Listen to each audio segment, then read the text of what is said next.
আপনার যদি আকাশ digital TV সংযোগ থাকে এবং আপনাকে যদি বাসা পরিবর্তন করতে হয় তাহলে কি ধরনের চ্যালেঞ্জ আপনাকে ফেস করতে হবে তার কিছু প্র্যাকটিক্যাল এক্সপিরিয়েন্স যে প্রবলেমগুলো আমি ফেস করেছি সেগুলো আজকে আমি আপনাদের সাথে শেয়ার করব। সো ভিডিওটি আপনি যদি পুরোটুকু দেখেন তাহলে আপনি একটা কমপ্লিট আইডিয়া পেয়ে যাবেন যে কি ধরনের সিচুয়েশন আপনাকে ফেস করতে হতে পারে। আমি ছিলাম একটা 10তলা বাসায় আমার। যখন বাসা পরিবর্তন করার প্রয়োজন হলো, একজন লোককে ভাড়া করেছিলাম। সে আমার সব যে ইলেকট্রনিক্স আইটেমগুলো ছিল, ফ্যান, লাইট, এই জিনিসগুলো উনি সব খুলতে আমাকে হেল্প করতেছিল। তারপর আমি যখন এটা সেট করতে যাই তো যখন দেখলাম যে সেটআপ বক্সে যে যখন আমি লাগাতে গেলাম যে একটা ডিশের যে কেবলটা থাকে, মেনলি এখানে একটা 6 হেক্সাগোনাল একটা নাটের মতো থাকে। তো এইটা আমি খুঁজে পাচ্ছিলাম না, কেননা এটা যখন আমি টানাটানি করছিলাম মেবি ওইটা পড়ে গিয়েছিল। সো আমি আসলে ওইটা ছাড়া আবার সেটআপ বক্সে এই কানেকশনটা লাগানো যায় না, সো আমি লাগাতে পারলাম না। তারপর আমি একটা কিনে নিয়ে আসলাম ডিশ কেবলের জন্য যে নাটটা লাগে, এটা বললেই অনেকে দিয়ে দেয়। ডিশটা যেন তেনভাবে সেট করলে হয় না। তো যখন এটা হলো না তখন ভাবলাম যে কেন হচ্ছে না, কেন টিভি আসতেছিল না।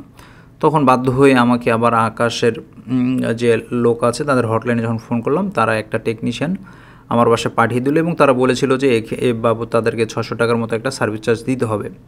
তো যে টাকা সেভ করতে চেয়েছিলাম আসলে সেটা সেভ করা হলো না। সেই লোকটা আবার আসলো। আসার পর আমি যেটা দেখলাম আসলে এটা পার্সোনালি করা সম্ভব না। এখানে বিভিন্ন সেটিং আছে এবং এই সেটিং এবং বিভিন্ন অ্যাঙ্গেল দেখার জন্য, তো অ্যাঙ্গেল দুইটাকে ব্যালেন্স করার জন্য তাদের একটা ডিজিটাল মিটার আছে। মেনলি এই মিটারটা লাগে যখন আপনি সেটিংটা ডিস্কটা কত অ্যাঙ্গেলে রাখলেন এইটা ঠিক করার জন্য। এই সেটিংটা মেনলি জানা থাকতে হয় এবং এটার জন্য শুধু তাদের ডিভাইস লাগে। শুধু যাদের কাছে এই ডিভাইসটা থাকে মেনলি তারাই অ্যাকুরেটলি কোন অ্যাঙ্গেলে রাখলে যে ভালো সিগন্যাল পাওয়া যাবে এটা তারাই জানে। ওকে, তারপর তারা যখন আসলো এসে সেট আপ করে দিল। তারপর এখানে যে কেবলের যে আমি বলেছিলাম যে একটা নাট থাকে ডিশ কেবলের সাথে লাগানোর জন্য, এটাও আপনি চাইলে একাই করতে পারবেন না। এটা ওই নাটের সাথে লাগানোর জন্য একটা স্পেশাল টুল লাগে। ওই টুলের মাধ্যমে মেনলি এই কেবলটাকে ওই নাটের সাথে এইভাবে অ্যাডজাস্ট করতে হয়। তো অ্যাডজাস্ট করে নেওয়ার পর তারপর যখন এসে আমি রুমে টিভিতে সেটআপ বক্সে আমি ওই তারটা লাগানোর চেষ্টা করে টিভিটা দেওয়ার চেষ্টা করলো সেই টেকনিশিয়ান আকাশের, তখন দেখলো যে এটা হচ্ছিল না। আবার প্রবলেম আসলো লাগালো, তারপর হচ্ছিল না। কেন হচ্ছিল না আমার তো কি বলবো। তারপর অনেকক্ষণ ট্রাই করার পর ওনার ব্যাগে আরেকটা নতুন সেটআপ বক্স ছিল, সেটা দিয়ে উনি তখন ট্রাই করার চেষ্টা করলো। যখন ওই সেটআপ বক্স দিয়ে ট্রাই করার চেষ্টা করলো তখন দেখা গেল যে চলে আসছে। তখন উনি বললো যে আমাদের সেটিং সব ঠিক আছে, আপনার সেটআপ বক্সে প্রবলেম আছে। তারপর উনি বলল যে যদি আপনার 1 বছরের যদি নিচে থাকে, একদিন কম হয় তাহলে আপনি পাবেন, বা একদিন যদি বেশি হয়ে যায় তাহলে আপনি আর পাবেন না। তো দেখা গেল যে 1 বছরে জাস্ট 5 থেকে 10 দিন আমার বেশি হয়েছে। সো বললো যে এটা কিছু করার নাই, আপনার ওয়ারেন্টি পিরিয়ড শেষ, সো আপনাকে একটা নতুন সেটআপ বক্স কিনতে হবে। তখন আমি বললাম ভাইয়া ঠিক আছে, আমি এখন এটা কিনবো না আপনার কাছ থেকে, আমি একটু দেখি।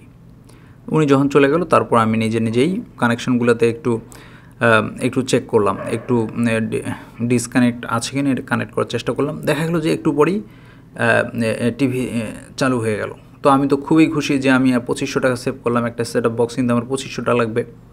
তো এভাবে 1 দিন 2 দিন গেল, তারপর দেখা গেলো যে সেম আগের অবস্থায়। সো এটা আসলে কোনো পার্মানেন্ট সলিউশন না।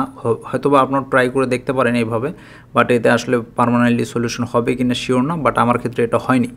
এনিওয়ে তখন আমি কি করার, আমি তখন বাসার ওদের কাছে যদি নেই তাহলে লাগতো হলো আসলে আকাশ। আমি হটলাইনে ফোন করেছিলাম, তারা বলতেছিল 2500 টাকা লাগবে। আমি বাইরেই দেখলাম যে একটা ডিশ টিভির লোক আছে, তাদেরকে বললাম যে কত, তারা দেখলাম 100 টাকা কম রাখে, 2400 টাকা। আমি ভাবলাম এই সেটিংগুলো তো আমি জানি, সবই ঠিক আছে, জাস্ট সেটআপ বক্সটা লাগিয়ে দিলেই তো এটা চালু হয়ে যাবে। সো আমি যখন সেটআপ বক্সটা কিনে নিয়ে এসে আবার কানেকশন দেওয়ার চেষ্টা করলাম, দেখলাম যে আমার এটা আসলে আসতেছে না, অ্যাগেইন আসতেছে না। কেন আসতেছে না আমি তাদেরকে ফোন করলাম, বললো যে না এটা, তখন হটলাইন থেকে তারা বললো যে আসলে এটা আপনি একাই ট্রাই করলে হবে না, এটা আমাদের লোককে যেই আপনাকে অ্যাপসের থ্রুতে সফটওয়্যার থ্রুতে এটাকে চালু করে দেওয়ার পর আপনার এটা চলবে। কেয়ার করা। তারপর তারা আবার লোক পাঠিয়ে দিল, সেই লোক আসলো, আসার পর তারা সিস্টেম থেকে অ্যাপস থেকে এই জিনিসটাকে সেট আপ করে ফেললো। সেট আপ করে ফেলার পর তারা আবার 250 টাকা চাচ্ছে আমার কাছে সার্ভিস চার্জ। আমি বললাম কেন রে ভাই, আমি তো এমনিতেই কিছুদিন আগে আপনার লোক এসেছিল, তাকে আমি 600 টাকা দিয়েছি, আবার কেন দিই? আমার একটা সেট আপ বক্সও কিনতে হলো, ওয়ারেন্টি আমি পাইলাম না। রাগারাগি করলাম, তারপর আসলে তাকে আমি আর চান্সেস দিইনি টাকা চাওয়ার। তখন বললো যে আপনাকে রিসার্চ করতে হবে টিভি চালুর জন্য। তখন আমি রিসার্চ করলাম কোনটাতে? আমার আগের যে আইডিটা ছিল সেটাতে আমি রিসার্চ করলাম। বললো যে ভাই আপনি তারপর যখন এটা হচ্ছিল না। কেন হচ্ছিল না? আইডি চেক করে দেখি, তারা বললো যে না, প্রতিটা সেট আপ বক্স যখন নতুন দেয় সাথে সাথে একটা নতুন আইডি ক্রিয়েট হয়ে যায়। তখন যে আবার একটা নতুন আইডি আমার ক্রিয়েট হয়েছে, সেইখানে আমাকে আসলে আমি বললাম যে ভাই আমি অলরেডি তাহলে তো ওই যেটা ডিঅ্যাক্টিভেটেড সেখানে তো আমি চার্জ করছি, বলে ভাই এখন কিছু করার নাই, আপনার এনিওয়ে আমি একটা 200 টাকা বোনাসের এখানে ব্যবস্থা করে দিব। এভাবেই তারপর আমি আমার নতুন সেট আপে যে আইডিটা আমি পাই সেখানে আমি আবার এইভাবে রিচার্জ করে নিয়ে আমার টিভিটাকে আমি চালু করি। So this is my practical experience.